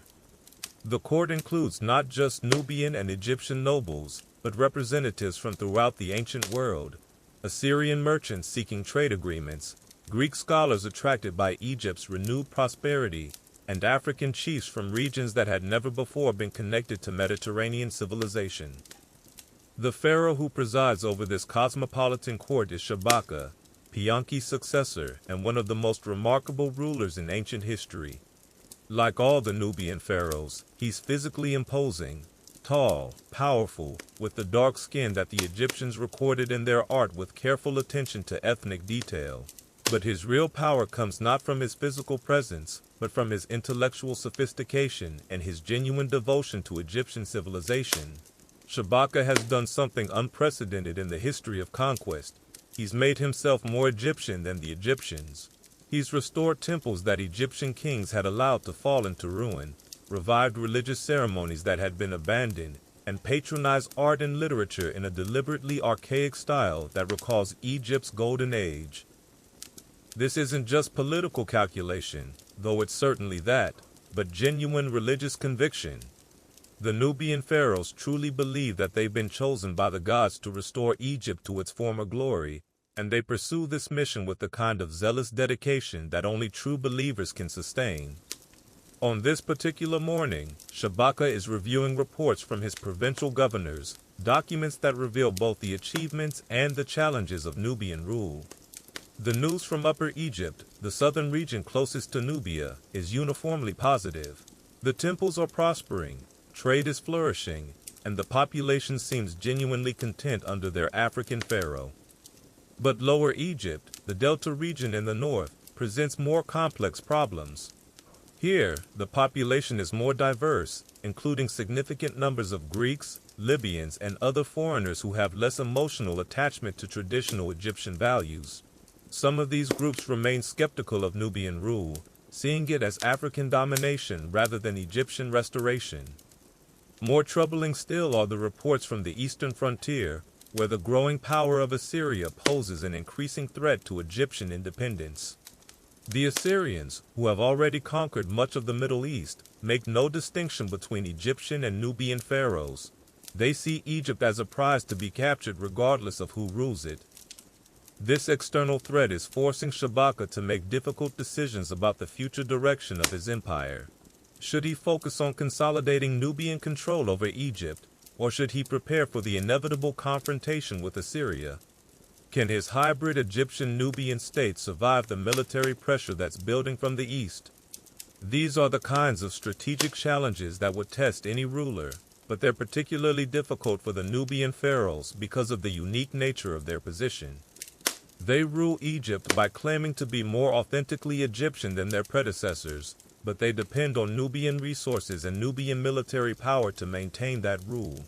Balancing these Egyptian and African elements while facing external threats requires a kind of political skill that few rulers in any era have possessed.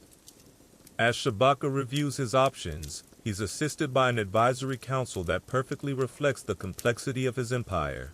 The group includes traditional Egyptian priests who provide guidance on religious matters, Nubian generals who advise on military strategy, and cosmopolitan administrators who help manage the complex logistics of ruling a multi-ethnic empire. The conversation reveals the sophisticated nature of Nubian imperial strategy.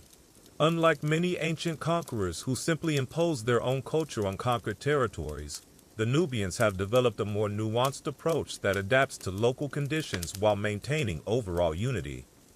In Upper Egypt, where the population is predominantly Egyptian and strongly traditional, Nubian rule emphasizes continuity with the past and restoration of ancient customs. The pharaoh appears in traditional Egyptian regalia, participates in traditional Egyptian ceremonies, and patronizes art and architecture in deliberately archaic styles. But in Lower Egypt, where the population is more diverse and cosmopolitan, the approach is different. Here, Nubian rule emphasizes efficiency, prosperity, and cultural tolerance. The pharaoh appears as a modern, international ruler who can deal effectively with foreign merchants and diplomats while maintaining Egypt's traditional role as a great power. This flexibility extends to military matters as well. In the south, where Nubian cultural influence is strongest, the army maintains its traditional African character. Elite units of Nubian archers supported by cavalry and infantry drawn from throughout the African interior. But in the north, where Egyptian traditions are more important, military units are organized along traditional Egyptian lines and equipped with the latest Mediterranean military technology. The result is an empire that's remarkably stable and prosperous despite its cultural complexity. Trade flourishes as never before, with goods flowing from the African interior to Mediterranean markets and vice versa. Art and architecture experience a renaissance as Egyptian and Nubian traditions merge to create new forms of expression. Even literature benefits, as scribes work to record and preserve traditions from both cultures.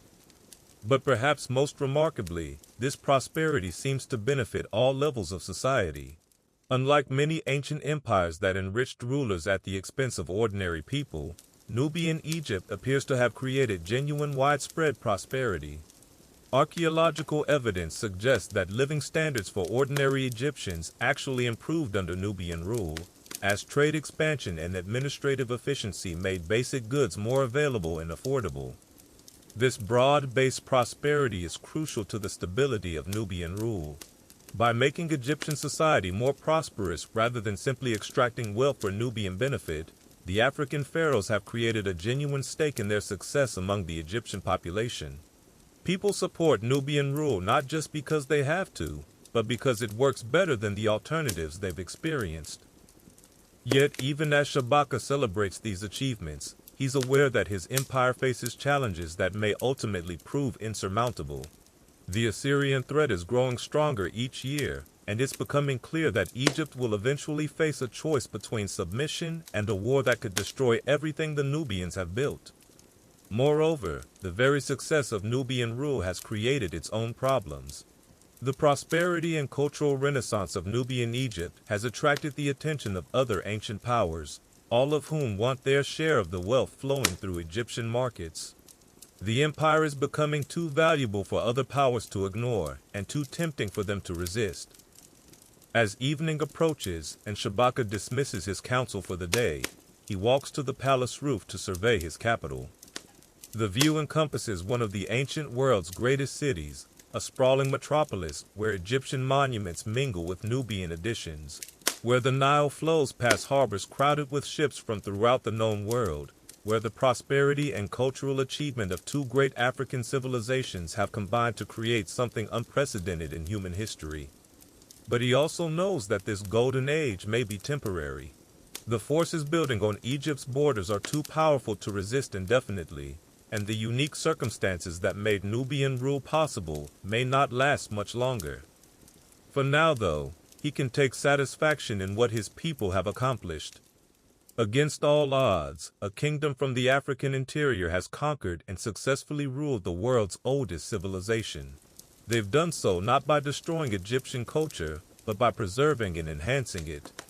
They've created an empire that benefits both conquerors and conquered, that combines African and Mediterranean traditions in ways that enrich both. It's an achievement that deserves to be remembered, even if later events would obscure its significance. For nearly a century, Africa ruled Egypt, and both civilizations were better for the experience. Chapter 8: The Assyrian Storm.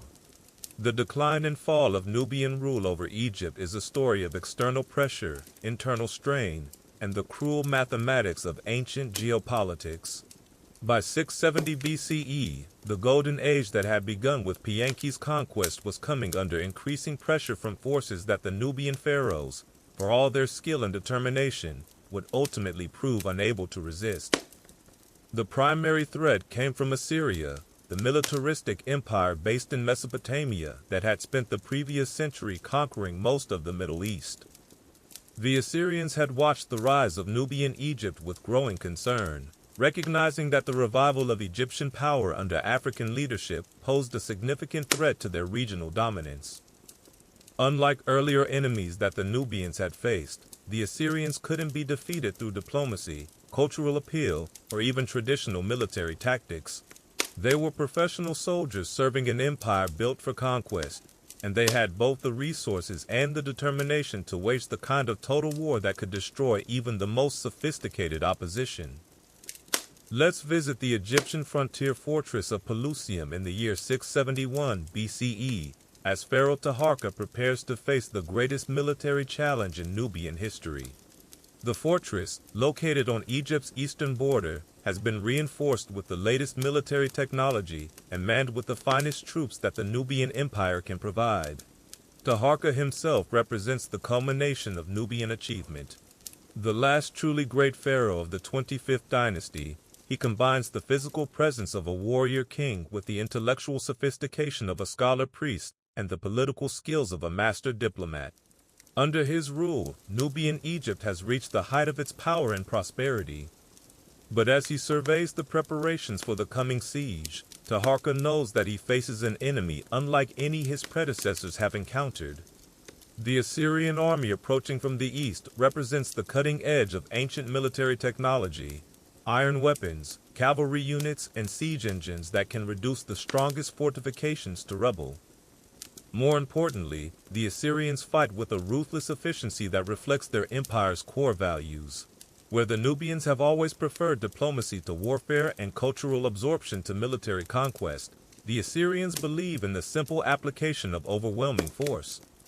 They don't want to rule Egypt, they want to destroy Egyptian power so completely that it can never again threaten Assyrian interests.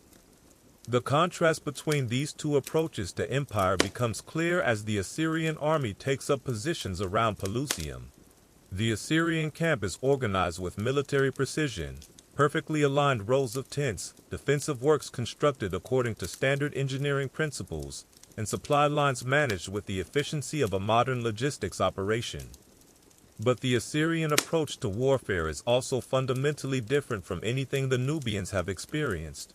Where previous enemies had been content to capture Egyptian cities and exact tribute, the Assyrians systematically destroy anything that might threaten their long-term dominance. Towns that resist are burned to the ground, populations that oppose them are deported or massacred, and entire regions are laid waste to prevent future resistance.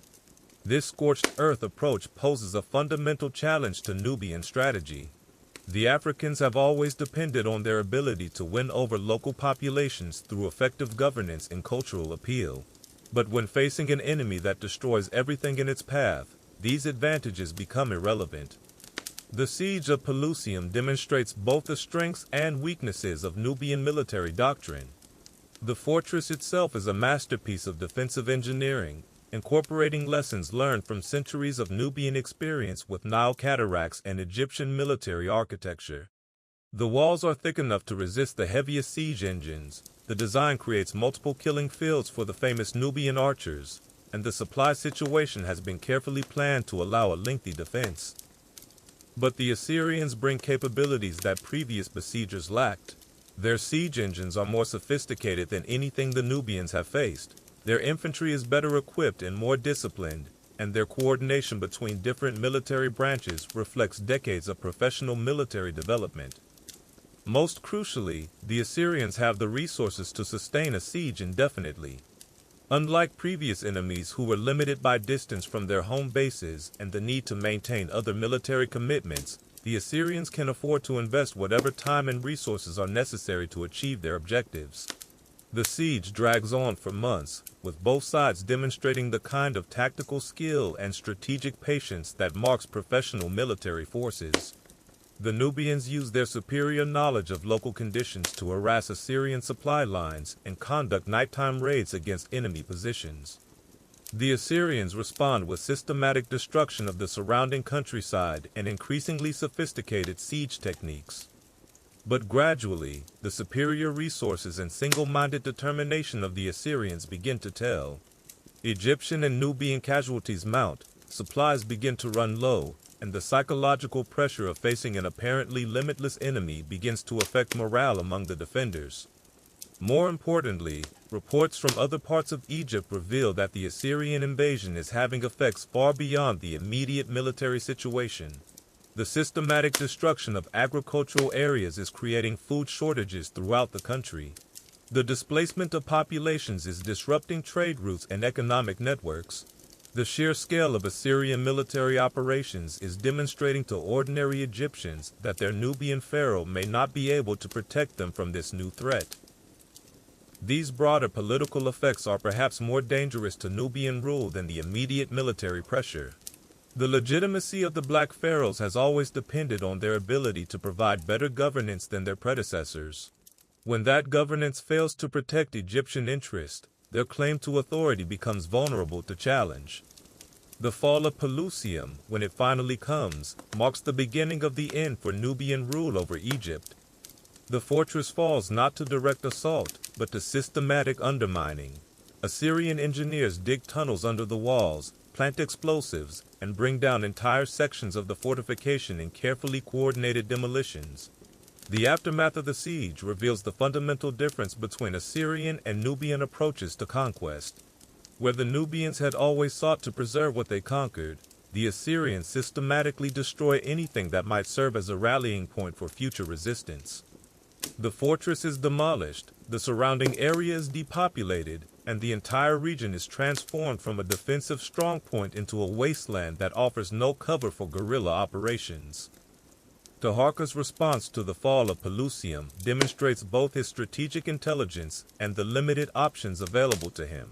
Rather than attempting to defend Memphis against Assyrian assault, a battle he almost certainly would lose, he orders a strategic withdrawal to Upper Egypt, abandoning the north while preserving his core territories in the south. This withdrawal is conducted with the same skill that has characterized all Nubian military operations. Valuable personnel are evacuated to safety, important religious artifacts are removed from threatened temples, and defensive positions are prepared along the natural boundaries created by the Nile cataracts. But the psychological impact of abandoning Memphis, the ancient capital of Egypt, cannot be overstated. For ordinary Egyptians, the retreat of their pharaoh represents the failure of Nubian protection and the collapse of the political order that has governed their lives for half a century. The Assyrian occupation of northern Egypt that follows reveals both the strengths and weaknesses of their imperial system. They're remarkably efficient at destroying opposition and extracting wealth from conquered territories. Their administrative system quickly reestablishes order, their tax collection is ruthlessly effective, and their military presence prevents any organized resistance. But they're also fundamentally foreign in ways that the Nubians never were. Assyrian officials speak different languages, worship different gods, and follow different customs. They show no interest in Egyptian traditions and no respect for Egyptian religious sensibilities. Where the Nubians had claimed to restore Egypt to its former glory, the Assyrians make it clear that they view Egypt as a conquered province whose primary purpose is to serve Assyrian interests. This cultural insensitivity creates opportunities for Nubian counterattack. From their bases in Upper Egypt, Taharqa and his successors conduct a campaign that combines military operations with religious and political propaganda. They present themselves as the legitimate pharaohs of Egypt fighting to expel foreign occupiers, while the Assyrians are portrayed as barbarian destroyers of Egyptian civilization. This propaganda campaign is remarkably effective in areas where Nubian cultural influence remains strong. Many Egyptians, especially in the south, continue to view the Nubian pharaohs as their rightful rulers and provide support for guerrilla operations against Assyrian forces. The result is a protracted conflict that drags on for over a decade, with neither side able to achieve decisive victory. The Assyrians control the major cities and economic centers, but they're constantly harassed by Nubian raiders and Egyptian sympathizers. The Nubians maintain their claim to legitimacy and control over significant territory, but they lack the resources to mount a successful reconquest of the north. This stalemate might have continued indefinitely, but it's finally broken by changes in the broader geopolitical situation. The Assyrian Empire, overextended by its many conquests and facing increasing pressure from other enemies, begins to withdraw resources from Egypt to defend more vital interests elsewhere. At the same time, a new power begins to emerge in Lower Egypt, the Said pharaohs, Egyptian nobles who claim legitimacy through their restoration of native Egyptian rule, while carefully avoiding direct confrontation with either the Assyrians or the Nubians. These new rulers present themselves as a compromise solution, authentically Egyptian unlike the Assyrians, but not dependent on African support unlike the Nubians. The rise of the Said dynasty marks the effective end of Nubian rule over Egypt, though the formal transition takes several more years to complete. Rather than being driven out by foreign conquest, the Nubians are gradually marginalized by the emergence of an alternative Egyptian leadership that proves more acceptable to the various factions within Egyptian society. Chapter 9. Return to the African Heartland. The end of Nubian rule over Egypt marks not the decline of Nubian civilization, but its transformation into something new and different.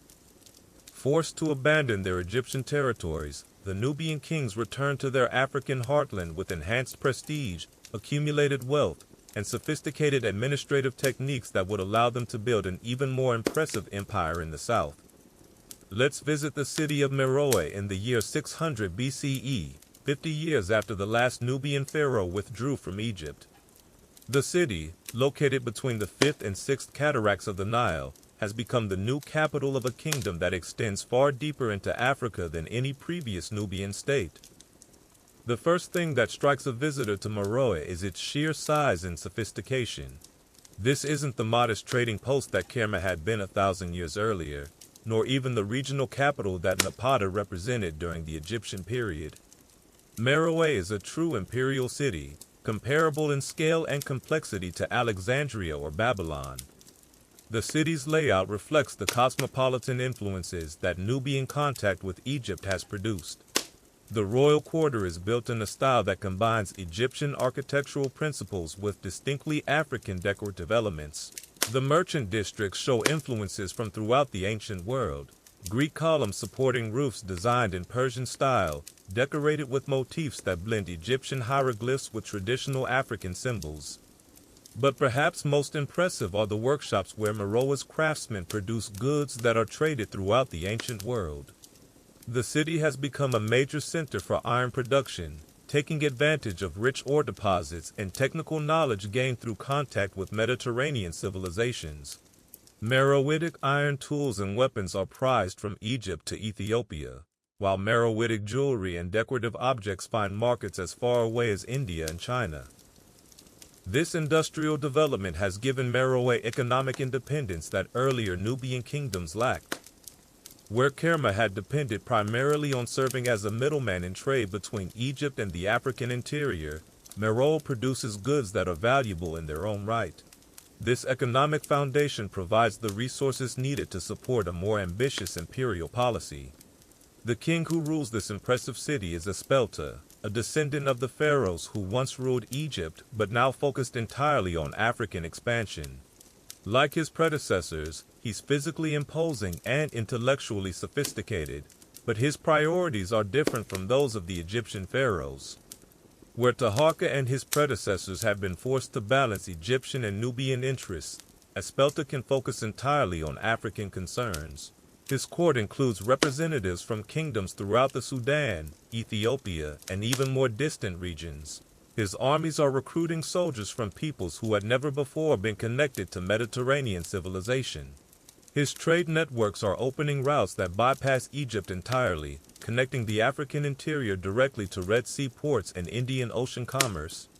This geographic reorientation has profound implications for the development of African civilization. For the first time, a major African kingdom is developing independently of Egyptian influence, creating institutions and cultural forms that are authentically African, rather than adaptations of Mediterranean models. The evidence for this cultural independence is visible throughout Meroe. The city's temples combine Egyptian religious elements with local African traditions in ways that create something entirely new. The royal regalia blends pharaonic symbols with traditional African emblems of authority. Even the writing system represents a unique synthesis.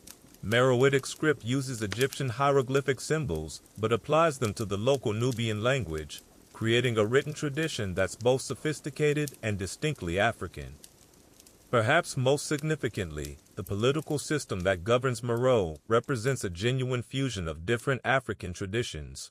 The king rules with absolute authority in the manner of the pharaohs, but he's also expected to consult with representatives of the various African peoples who make up his empire. Royal succession follows African customs that give significant power to the Queen Mother, while administrative positions are filled through a merit system that would be familiar to any Egyptian bureaucrat. This political synthesis has created a remarkably stable and effective government. Meroe successfully manages an empire that extends over thousands of miles and includes dozens of different ethnic groups, yet it does so without the constant rebellions and civil wars that plague most ancient empires. The key to this success seems to be the kingdom's ability to offer real benefits to its subjects. Unlike purely extractive empires that exist primarily to funnel wealth to the capital, Meroe has created a genuine economic union that benefits all participants. Trade routes managed by the central government provide security and efficiency that wouldn't be possible under local control. Technical knowledge developed in the capital is shared throughout the empire. Military protection organized on an imperial scale provides security against raids and invasions that individual communities couldn't resist. Most importantly, the empire provides opportunities for advancement that allow talented individuals from throughout Africa to rise to positions of authority and influence. The Meroitic court includes officials from dozens of different ethnic backgrounds, united not by tribal affiliation, but by their service to the crown and their commitment to imperial success. This meritocratic element gives the empire a dynamism that's often lacking in more traditional monarchies. Instead of being trapped by inherited privilege or ethnic prejudice, the kingdom can draw on the talents of its entire population to solve problems and exploit opportunities. The result is a civilization that represents something new in African history. a genuinely continental empire that unites diverse peoples under African leadership while maintaining respect for local traditions and customs. It's an achievement that deserves comparison with the great empires of Asia and Europe, yet it's remained largely unknown to world history because of its geographic isolation and the later decline that would eventually overtake all ancient African civilizations. As King Espelta reviews reports from his provincial governors on this particular day in 600 BCE, he's reading about achievements that would impress any ancient ruler. New cities are being founded throughout his territories, equipped with the latest technology and connected to imperial trade networks. Agricultural productivity is increasing as new crops and farming techniques spread throughout the empire. Population growth is creating markets for manufactured goods while providing manpower for further expansion. But perhaps most remarkably, this expansion is being achieved without the kind of brutal conquest that characterizes most ancient empires. The Meroitic system relies primarily on economic incentives and cultural attraction to incorporate new territories. Peoples who join the empire voluntarily receive immediate access to trade networks, technical knowledge, and military protection. Those who resist face not massacre and enslavement, but economic isolation and eventual irrelevance. This approach reflects lessons learned during the Egyptian period, when the Nubians discovered that lasting conquest requires cultural acceptance rather than military domination. By offering genuine benefits to potential subjects and respecting local traditions, Meroe has created an empire that's both larger and more stable than anything achieved through force alone. The evidence for this stability is visible in the archaeological record. Meroitic sites throughout the Sudan show evidence of continuous occupation and steady development over centuries. There are no signs of the sudden destructions and population movements that characterize areas subject to constant warfare. Instead, there's evidence of gradual urbanization, technological development, and cultural synthesis that suggests a genuinely peaceful and prosperous civilization. Yet even as Espelta celebrates these achievements, he's aware that his empire faces challenges that may ultimately prove insurmountable. The rise of new powers around the Red Sea is creating competition for trade routes that have been crucial to Meroitic prosperity.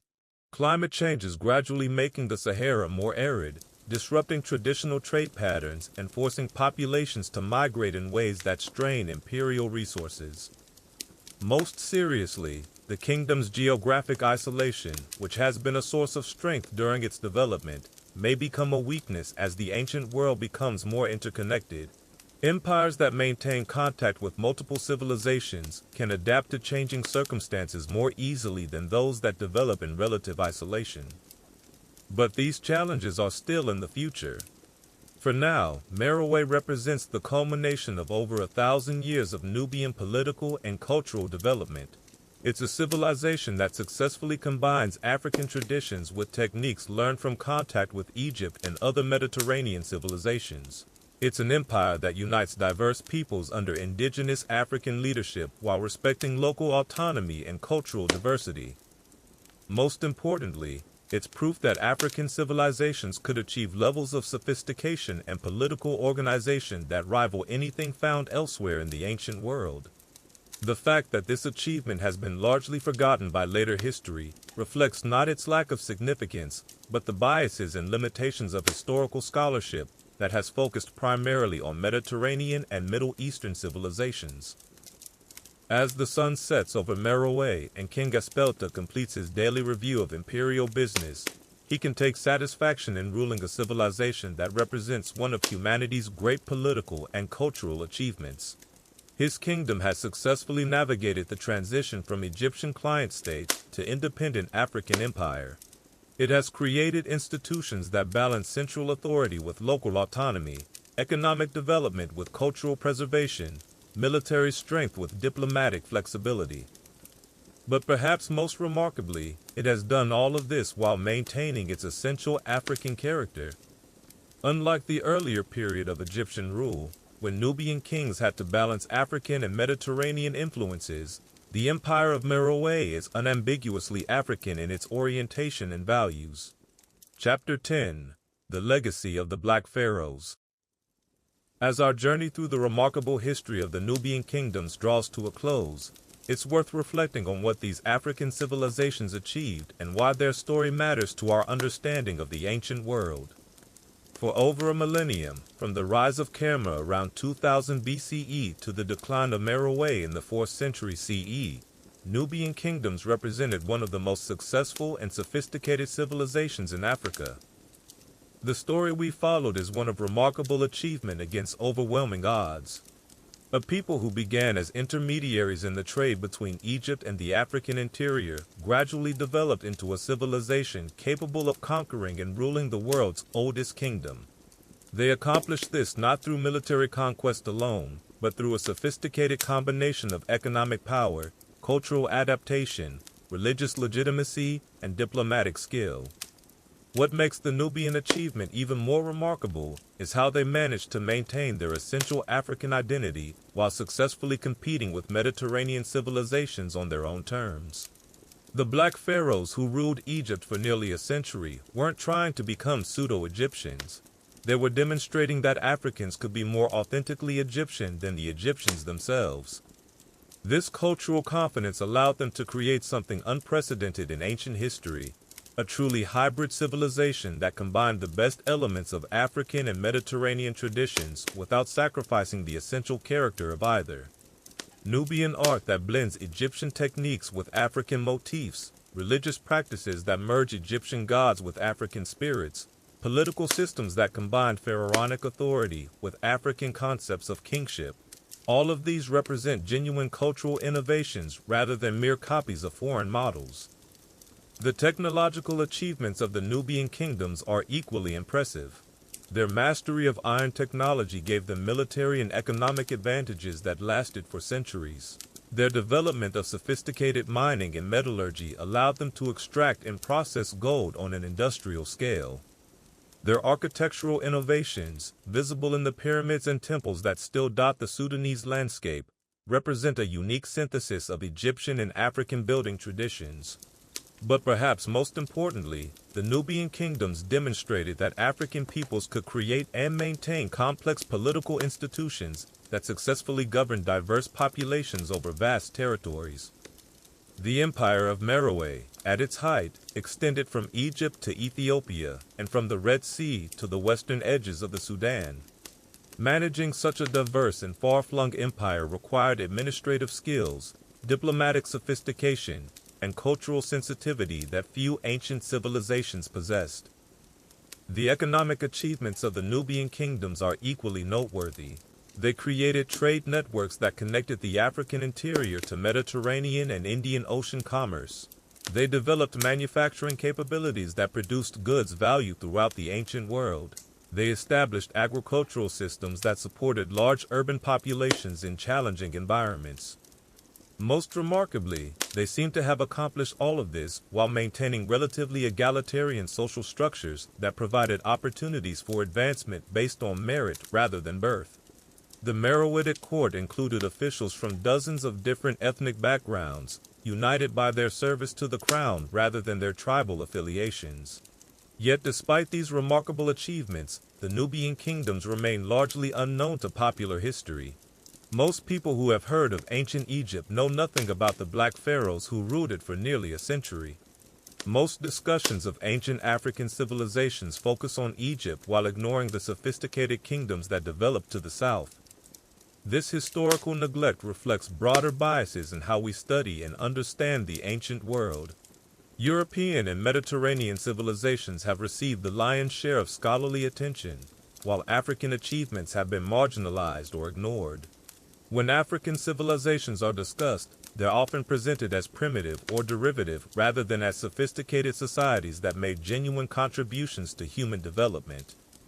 The story of the Nubian kingdoms challenges these biases by demonstrating that African peoples were capable of creating civilizations that rivaled anything found elsewhere in the ancient world.